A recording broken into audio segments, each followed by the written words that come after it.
सारा प्रणाम। सहारा से जुड़े हुए सभी कर्तव्योगी साथियों का और करोड़ों निवेशक साथियों का एक बार फिर से हार्दिक अभिनंदन, स्वागत है।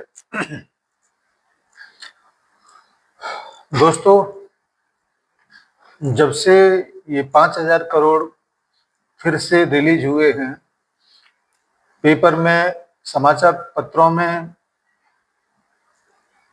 या मीडिया के माध्यम से सामान्य जमाकर्ताओं को जब सूचना मिला है, तो फिर से एक तरीके से हलचल लोगों के अंदर है। कई सारे लोगों के फोन हम लोगों के पास आते रहे हैं, लेकिन मजबूरी इस बात की है कि हम लोग उनकी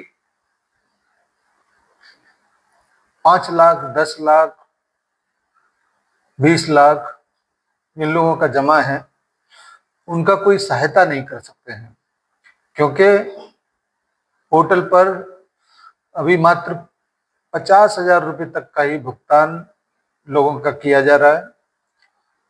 हमारे माध्यम से कई बार इस बात को उठाया गया कि कम से कम 5 लाख रुपए तक के भुगतान की व्यवस्था कम से कम तो की जा सकती है, क्योंकि तमाम ऐसे लोग हैं जो बीमारी से पीड़ित हैं, तमाम ऐसे लोग हैं जो केवल इसी के ऊपर डिपेंड थे। उन्होंने अपने जीवन भर की पूंजी को यहाँ पर लगा के एक उम्मीद के साथ कि हमारे ये पैसा भविष्य में काम आएगा या बुढ़ापे में काम आएगा, जरूरत के वक्त में काम आएगा, इस उम्मीद के साथ निवेश किया था। लेकिन कानूनी जज्बातों की वजह से, कानूनी पचड़ों की वजह से आज वो हताश हैं, निराश हैं। पोर्टल पर काम करने वाले हमारे हैदराबाद की टीम के साथियों को मैं जरूर बधाई देना चाहूँगा कि वो इधर उधर भटके बगैर एक अनुमान के तहत लगभग 1,000 करोड़ रुपए का भुगतान कराने में सहायक बने हैं। यानी कि 20% का हिस्सा उनके द्वारा किए गए प्रयत्नों की वजह से आज सामान्य जमाकर्ता के बैंक खाते में ट्रांसफर हुआ आज तक। तो ये बहुत बड़ी उपलब्धि है। मैं वी सत्यनारायण जी, जो बहुत वरिष्ठ हैं, उनको और उनकी टीम को बधाई देना चाहता हूँ। साथ ही साथ अन्य क्षेत्रों में भी जिन लोगों ने बेहतरीन काम किया है पोर्टल पर और अपने सम्मानित जमाकर्ताओं का सहयोग करते हुए भुगतान कराने में एक अहम भूमिका निभाई है, वो भी इधर उधर नहीं भटके हैं और निरंतर कोशिश करके अपने सम्मानित जमाकर्ताओं का भुगतान कराने में सहायक बने हैं। उनको भी बधाई।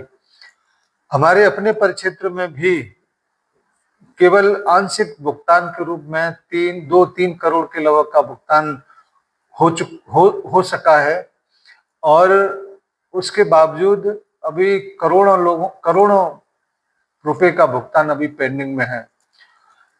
कई सारे बुजुर्ग, कई सारे बीमार लोग जब अपनी व्यथा को सामने रखते हैं तो एक तरीके से आह निकलता है कि काश हम इनकी मुसीबत को, इनकी समस्या का समाधान कर पाते, क्योंकि हमारे सीमित संसाधन हमारे पास उपलब्ध है।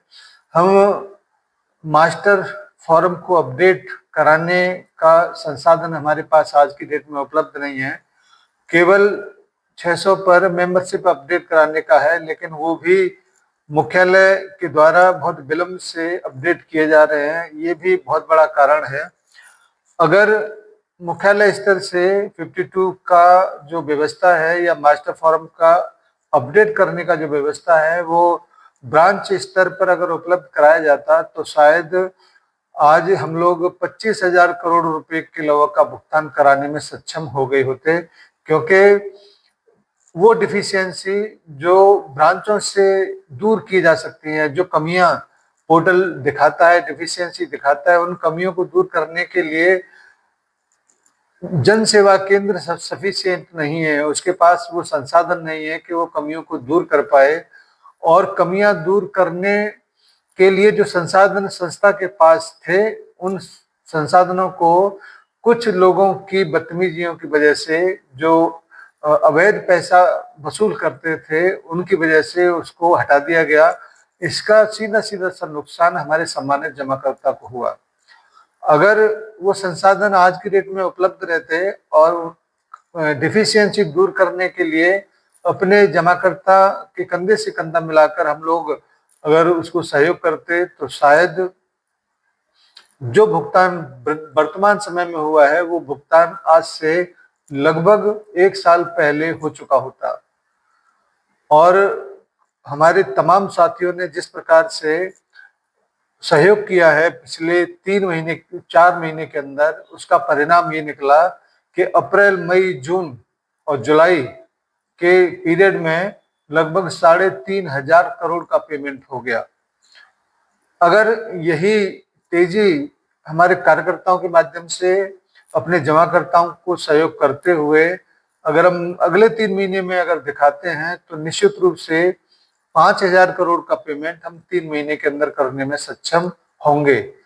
और फिर दोबारा से सहकारिता मंत्रालय सुप्रीम कोर्ट के समक्ष जाकर अधिक से अधिक धनराशि को प्राप्त करने के लिए जाएगा और बड़ा अमाउंट भी भुगतान में आ सकता है। अभी 5,000 करोड़ रुपए जारी होने के बाद CRCS यानी कि सहकारिता मंत्रालय की ओर से कोई भी गाइडलाइंस जारी नहीं हुआ है। अगर नई गाइडलाइंस आती है और उसमें 50,000 रुपए से अधिक के भुगतान की व्यवस्था अगर कर दी जाती है, तो ये बहुत बड़ा राहत हमारे सम्मानित जमाकर्ताओं को होगा। ये बात हमको और आपको भी फक्र करने वाला है कि सहारनपुर परिवार ही एकमात्र ऐसा संस्था है जिसके भुगतान की व्यवस्था में सहकारिता मंत्रालय की पहल पर पोर्टल के माध्यम से 5,000 करोड़ 6,000 करोड़ के लगभग का भुगतान हो चुका है और 5,000 करोड़ अन्य भुगतान के लिए जारी हुआ, यानी कि 11,000 करोड़ रुपए के लगभग का भुगतान करने के लिए आपके पास फंड रिलीज हो चुका है और उसमें से 6,000 करोड़ के लगभग का भुगतान जारी भी हो चुका है। ये अपने आप में एक इतिहास है। तो मैं अपने साथियों से ये जरूर कहना चाहूंगा, इधर उधर भटकने से बेहतर है, क्योंकि मन तो मेरा भी ये करता है कि हम लोग पोर्टल का बहिष्कार करें।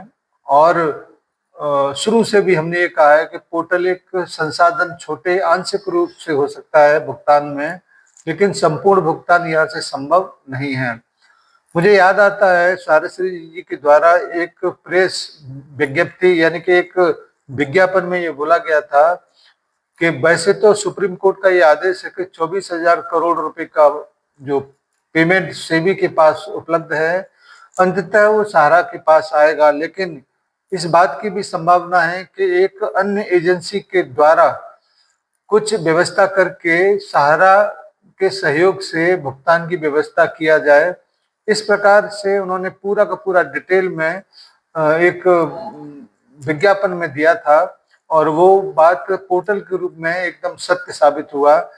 सहकारिता मंत्रालय के द्वारा पहल किया गया, सहारा की तरफ से सत्यापित करते हुए ये भुगतान की एक आंशिक रूप से व्यवस्था किया गया।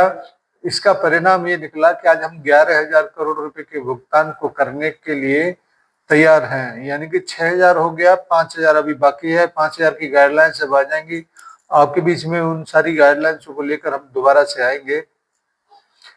तो सोशल मीडिया पर पोर्टल का बहिष्कार करने का जो बातचीत तमाम लोग करते हैं, उनके दर्द को समझा जा सकता है, क्योंकि पोर्टल से एक तरीके से कार्यकर्ताओं का नुकसान हो रहा है, हमारे जमाकर्ताओं का नुकसान हो रहा है कि वो ब्याज शायद पेमेंट अगर काउंटर से पा लेते तो शायद उनको वो राहत मिलती जो शब्दों में बयान नहीं की जा सकती थी। लेकिन फिर भी बुद्धिमान व्यक्ति ये कहता है कि जो वर्तमान में संसाधन उपलब्ध हो उसका सदुपयोग किया जाए और भरपूर किया जाए तो शायद अपेक्षित परिणाम भले ही ना मिले मगर आंशिक परिणाम जरूर मिल सकते हैं।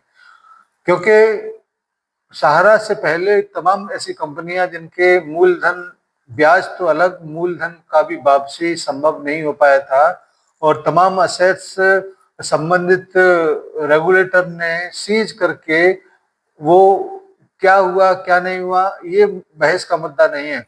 बहस का मुद्दा है कि जमाकर्ताओं को 1 रुपए का भुगतान नहीं हो पाया, लेकिन पोर्टल के माध्यम से ही सही, लेकिन 11,000 करोड़ रुपए के भुगतान करने की कगार पर सारंगी परिवार के माध्यम से, ये व्यवस्था के माध्यम से हुआ है। इसको भी एक तरीके से अप्रिशिएट करना चाहिए।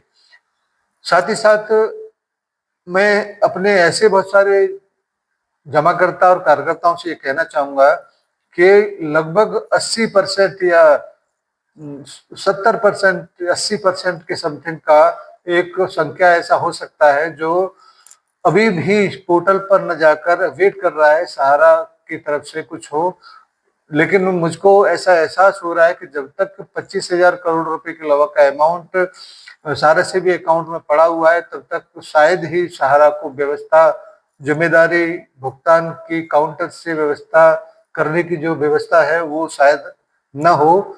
तो इससे बढ़िया ये है कि हम उसका 1 आध साल का इंतजार करें। उससे बेहतर ये है कि हम पोर्टल पर जाकर जो 50,000 से कम का अमाउंट है उसको एक बार डिमांड करा के उसको रिसबमिट करा दें तो शायद ये 25,000 करोड़ रुपए का भुगतान चंद महीनों में हो सकता है। क्योंकि भुगतान टोटल की अगर बात करें तो 1 लाख करोड़ से ऊपर की व्यवस्था, 1 लाख करोड़ से ज्यादा का भुगतान हो सकता है। तो 25,000 करोड़ भुगतान हो जाने के बाद जब जिम्मेदारी सहारा के ऊपर होगी, फिर उसको इन भुगतान को करने के लिए जिस फंड की जरूरत है उस फंड को अर्जित करने के लिए जो उसके ऊपर बाउंडेशन जो लगा हुआ है वो हटेगा और भुगतान की व्यवस्था काउंटर से होगा। लेकिन उससे पहले जितना भी हम लोग पोर्टल से भुगतान करा सकते हैं उसको जरूर करा लें और विरोध करें। मना नहीं करता हूं, लेकिन फिर भी विरोध के साथ में हम काम भी करें। अपने सामान्य जमाकर्ताओं को भुगतान कराने में जो भी सहयोग बन पड़ता है वो जरूर कराएं। और कार्यकर्ता अपने सामान्य जमाकर्ताओं से केवल इस वजह से दूर हट रहा है कि उसके पास में कोई जवाब नहीं है। पोर्टल के रूप में सबसे बड़ा जवाब तो यही है कि किसी भी कानूनन व्यवस्था के तहत आपके ऊपर कोई क्लेम नहीं हो सकता। पोर्टल पर उसको ले जाकर उसकी व्यवस्था को कराने में सहयोग करें, इसी में सबका हित है। साथियों, आज का ये वीडियो मैं इस वजह से और आपके बीच में रख रहा हूँ क्योंकि कई लोगों के फोन या संपर्क करने का कोशिश वर्तमान में किया जा रहा है कि आगे क्या होने वाला है, क्या होगा क्या नहीं होगा। जिस चीज को हम लोग या हमारे बस में नहीं है उस चीज के बारे में, उस विषय वस्तु के बारे में अगर हम बात करेंगे तो निश्चित रूप से कहीं ना कहीं से हमको दिक्कत होगी। मुख्यालय का शीर्ष प्रबंधन कौन होगा, चेयरमैन कौन होगा, क्या होगा, वो छुप के कमरे में तो नहीं कर सकते। उसके बाकायदा समाचार पत्रों में उसको सूचना मिलेगा, कई सारी जगह पर आपको देखने को मिल जाएगा। जो भी बदलाव होने वाले हैं वो कैसे बदलाव होंगे वो आने वाले समय में आपको मालूम हो जाएगा। तो इधर उधर भटकने की जरूरत शायद मुझे नहीं लगता है। इसी वजह से आपसे मैं आग्रह करता हूं कि पोर्टल पर जाकर अपना कर दिया है तो रिसबमिट कर दें, और डिफिशियंसी है दूर नहीं हो रही है तो आप किसी भी जहां पर भी उपलब्ध है, जो संसाधन उपलब्ध है उसके माध्यम से डिफिशियंसी को दूर करते हुए 50,000 से कम में किसी भी प्रकार का कोई डिफिशियंसी है तो छोटा मोटा कमियां दूर हो सकता है, दूर करा के उसको आप लोग रिसबमिट कराएं तो भुगतान आपके अकाउंट में जरूर आएगा।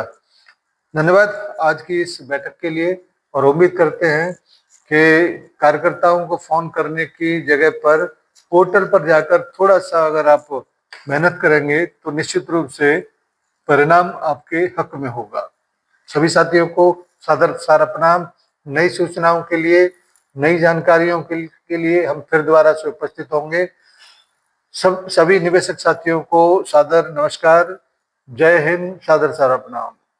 धन्यवाद माननीय सभापति महोदय। मैं आपके माध्यम से एक महत्वपूर्ण विषय सदन के सामने रखना चाहता हूं कि सहारा इंडिया ने पिछले अनेक वर्षों में जमाकर्ताओं से करोड़ों अरबों रुपए की राशि अपने बैंकिंग सिस्टम के माध्यम, सोसाइटीज के माध्यम से पूरे देश भर में जमा कराई थी। हालांकि मामला सब जुडिश है, लेकिन चूंकि न्यायिक विलंब के कारण हिंदुस्तान में लाखों लोग ऐसे हैं जिनका करोड़ों रुपया उनके बैंक में जमा है, और कई लोग तो आज हमारे बीच नहीं रहे, लेकिन जो हैं वो भी संघर्ष कर रहे हैं, उनका पैसा वापस नहीं मिल रहा। मैं आपको उदाहरण देना चाहता हूं। मेरे संसदीय क्षेत्र में करेली एक जगह है जहां पर श्री संजय जैन ने अपने जीवन की जमा पूंजी लाखों रुपए सहारा इंडिया में जमा कराई। कोविड के समय उनको कोरोना हुआ, वो जीवन मौत से संघर्ष किया, लाखों रुपए में उनकी मुश्किल से जान बची। बाद में ब्लैक फंगस के शिकार हुए और उसके बाद उनकी एक आंख चली गई, और आज वो आर्थिक संकट से गुजर रहे हैं। सहारा इंडिया न्यायालय में मामला होने के नाम पर भुगतान नहीं कर रहा। संजय जैन जैसे देश में कितने लाखों लोग हैं जो सारी जमा पूंजी उस बैंकिंग यूनिट में जमा कर दी है और आज अपने जीवन यापन के लिए पैसा नहीं निकाल पा रहे। मैं आपके माध्यम से सरकार से आग्रह करना चाहता हूं, कोई ऐसा मैकेनिज्म डेवलप हो कि जिसमें जिनके करोड़ों रुपए बड़े पूंजीपति, बड़े व्यवसायियों का जमा है, वो राशि उसको सेकंड प्रायोरिटी रहे, लेकिन जिनका कम पैसा है, 20 लाख, 30 लाख, 40 लाख रुपए, जो जीवन की सारी संपत्ति उसमें जमा कर चुके, प्राथमिकता के आधार पर ऐसे लोगों का भुगतान पहले हो, जिससे कि वो अपना जीवन यापन कर सकें। और बैंकिंग सेक्टर पर जो अविश्वास हुआ है, प्राइवेट सेक्टर की बैंक्स के ऊपर जो अविश्वास, सोसाइटीज पर जो अविश्वास हुआ है, उसका विश्वास को दोबारा से हम विश्वास में कायम कर सकें। सरकार कोई ऐसा मैकेनिज्म डेवलप करे और जिनको पहले आवश्यकता है उनको भुगतान पहले हो, ऐसा मैकेनिज्म डेवलप करते हुए लोगों की मदद करें। आपके माध्यम से मैं वित्त मंत्रालय और न्याय मंत्रालय दोनों के माध्यम से कहूँगा कि इसको थोड़ा